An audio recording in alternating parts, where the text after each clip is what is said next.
Based on inertia. Already मैं आपको समझा चुकी हूँ प्रीवियस वीडियो में। मैंने आपको बैलेंस्ड अनबैलेंस्ड फोर्स भी बता दिए थे।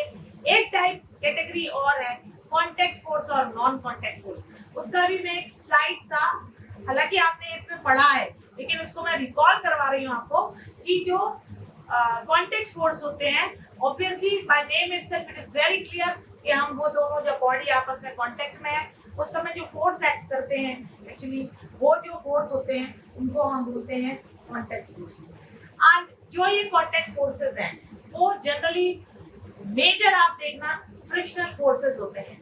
जब बॉडी आप देखिए, आप जब ये दोनों हाथों को एक दूसरे के साथ रब करेंगे तो इनके बीच में फोर्स एक्सिस्ट करता है, और ये जो फोर्स है इसके कारण थोड़ी ही देर में आपके हाथ गर्म हो जाते हैं। तो ये दोनों एक दूसरे के कांटेक्ट में आएंगे तो ही फ्रिक्शन, तो ही आपके हाथ गर्म होंगे। तो इसका मतलब जो फ्रिक्शनल फोर्स है वो हमारा कांटेक्ट फोर्स है। और अगर हम यूनिवर्सल एरिया में पहुंच जाए तो आप देखेंगे सन और अर्थ इनके बीच में भी एक फोर्स है जिसके कारण अर्थ सन के चारों तरफ घूमती है, और ये जो फोर्स है इसको हम बोलते हैं नॉन कांटेक्ट फोर्स। वो इसलिए हम नॉन कांटेक्ट फोर्स बोलते हैं क्योंकि बॉडीज आपस में एक दूसरे के कांटेक्ट में नहीं है और एक दूसरे को बांध कर रखे हैं, एक दूसरे को अपने तरफ पुल करे हुए हैं। अगर बांध के नहीं रखे होते तो ये फ्लाई अप हो जाते इन गैलेक्सी, और हमें मालूम नहीं ये प्लैनेट कहाँ जाता ना सन कहाँ जाता। कोई ना कोई एक ऐसा फोर्स वहाँ बाइंडिंग फोर्स एक्सिस्ट कर रहा है, और चूंकि इन दोनों बॉडी के बीच में कोई कांटेक्ट नहीं है इसलिए हम इस फोर्स को, जिसे हम बोलते हैं ग्रेविटेशनल फोर्स, जो हम अगले चैप्टर में पढ़ेंगे, वो जो ग्रेविटेशनल फोर्स है वो एक्चुअली नॉन कांटेक्ट फोर्स होता है। थोड़ा सा आप इस चीज पे भी ध्यान दीजिए। लेकिन फाइनली आज का जो टॉपिक मैं आपको फॉलो अप करवाने वाली हूँ वो है momentum. Momentum means quantity of motion possessed by a body, okay? और ये है v, और इसको हम बोलते हैं मास इनटू वेलोसिटी। मतलब इस पर्टिकुलर मास ने कितनी वेलोसिटी को गेन किया है, और ये जो मास ने टोटल वेलोसिटी को गेन करके मूवमेंट स्टार्ट किया है उसको एक्चुअली हम बोलते हैं मोमेंटम।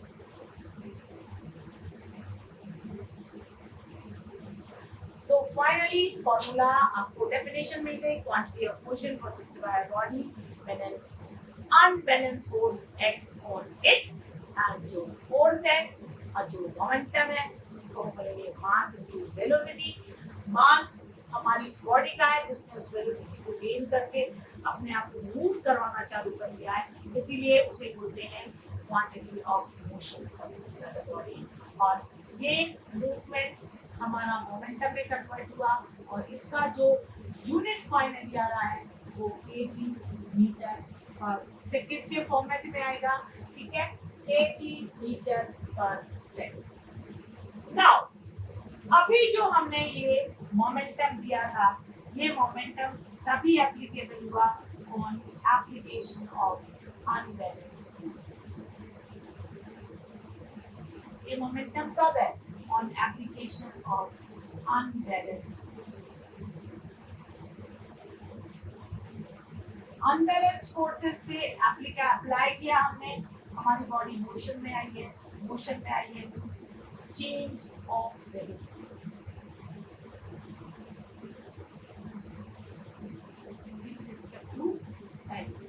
इस एप्लीकेशन ऑफ अनबैलेंस्ड फोर्सेस से क्या हमें मिल रहा है? चेंज ऑफ वेलोसिटी पर वेलोसिटी चेंज हो रही है विद रिस्पेक्ट टू टाइम या नहीं? वेलोसिटी चेंज हो रही है विद रिस्पेक्ट टू टाइम। तो कहीं ना कहीं ये जो अनबैलेंस्ड फोर्स है डायरेक्टली प्रोपोर्शनल हो गया है एक्सेलरेशन।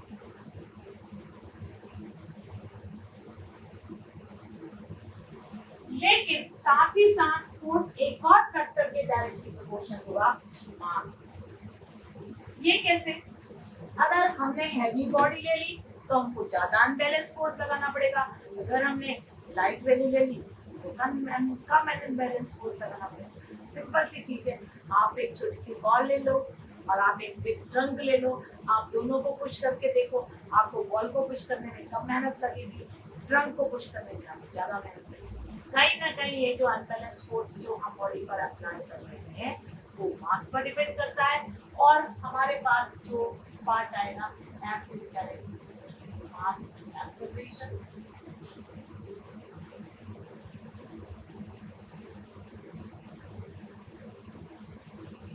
ये हो जाएगा बराबर, फोर्स हो जाएगा मास इनटू एक्सेलरेशन के बराबर, क्योंकि फोर्स एक्सेलरेशन पर भी डिपेंड कर रहा है और फोर्स मास पर भी डिपेंड कर रहा है। ठीक है, अभी इसमें जो हमने कांस्टेंट है F directly proportional to m into a हो रहा है, F equals to 1 into m into a हो गया, ये कांस्टेंट हमने यहाँ अप्लाई किया था, और फाइनली हमें फॉर्मूला निकालना है। लेकिन अभी भी हमारा जो फाइनल रिजल्ट है वो कंप्लीट नहीं हो रहा है। वो कंप्लीट क्यों नहीं हो रहा है? क्योंकि फोर्स को हम लिखेंगे मास, और हमारे पास एक्सेलरेशन का भी एक फॉर्मूला है, v equals to u plus at था फर्स्ट इक्वेशन, तो v minus u upon t equals to acceleration हो जाएगा, f equals to m into v minus u upon t हो रहा है, यहाँ पर हो रहा है mp minus mu upon t, ये फोर्स के बराबर आ रहा है।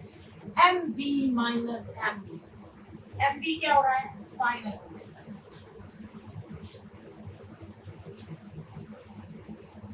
क्या हो रहा है? इनिशियल मोमेंटम, और नीचे क्या आ रहा है? टाइम। ये क्या हो गया आपका? फोर्स। तो फाइनली आप लिख सकते हो force is equal to rate of change in momentum.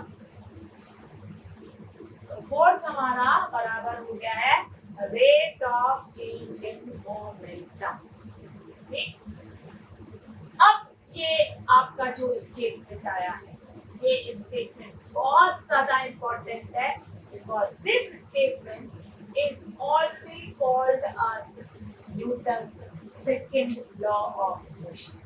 Force is equal to rate in change of momentum. What is Newton's second law of motion? Whenever a body is acted upon by unbalanced force, then the net force acting on the body is always equal to the rate of change in momentum.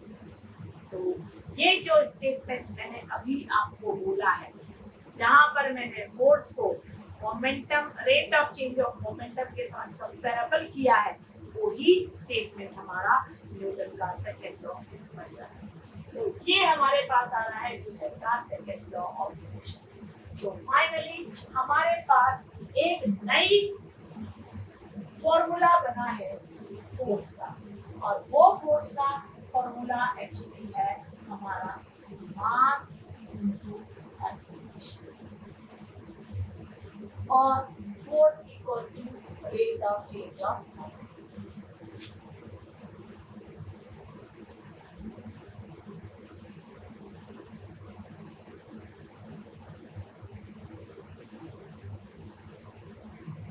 Rate of change in momentum. Now, force अगर है तो measurable है, हम उसको नाप सकते हैं, और अगर नाप सकते हैं तो भाई लेंथ होती तो मीटर ले लेते, टाइम होता तो सेकेंड ले लेते, मास होता तो केजी ले लेते। फोर्स को हम क्या यूनिट से नापेंगे?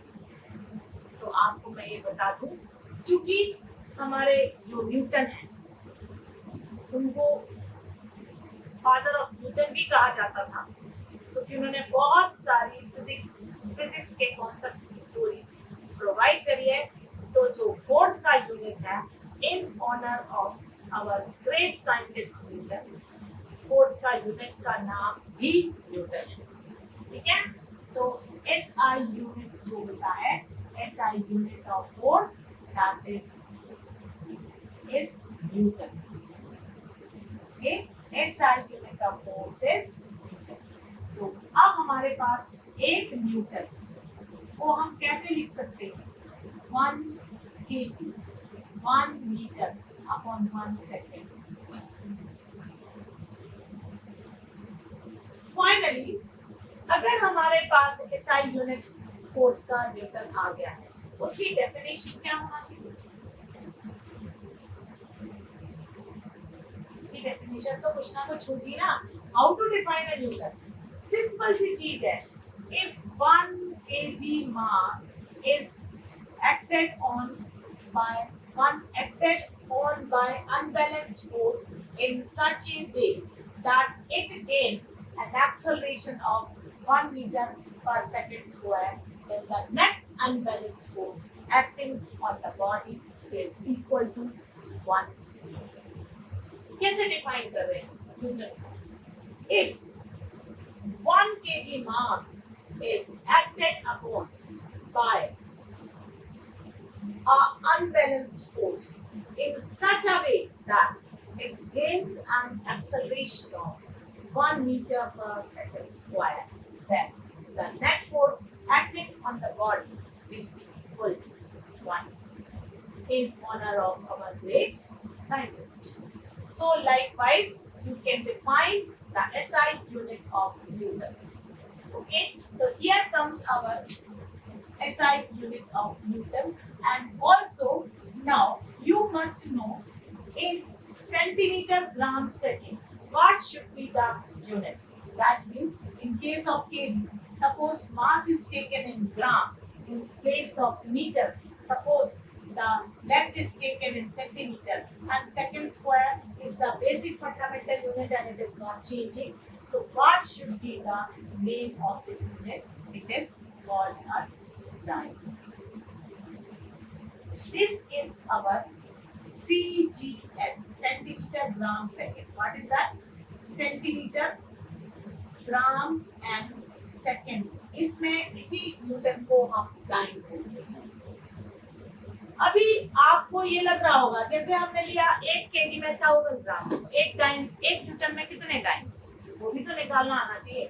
हम एक न्यूटन लेते हैं, एक न्यूटन हमने लिया, न्यूटन को हमने ले लिया 1 kg into 1 metre upon second square, ये हो जाएगा 1000 gram into 100 centimetre upon second square. आपके पास आ रहा है 2 3 4 5 ग्राम सेंटीमीटर पर सेकेंड स्क्वायर, तो 10 टू दी पावर 5 डाइन, मतलब 1 Newton equals to 10 to the power 5 dyne के बराबर हो जाएगा। तो ये था हमारा सिनेरियो फॉर फाइंडिंग आउट, मतलब हमको ये पता लगाना है कि अगर हमारा फोर्स है तो फोर्स को कैसे मेजर करेंगे, किस टर्म्स में हम मेजर करेंगे। तो जैसे हम केजी मीटर सेकंड, क्योंकि फोर्स एरिया वो अनबैलेंस्ड है और अप्लाई हो रहा है, उसके कारण कुछ चेंजेस आ रहे हैं, तो that means this force has to be measurable.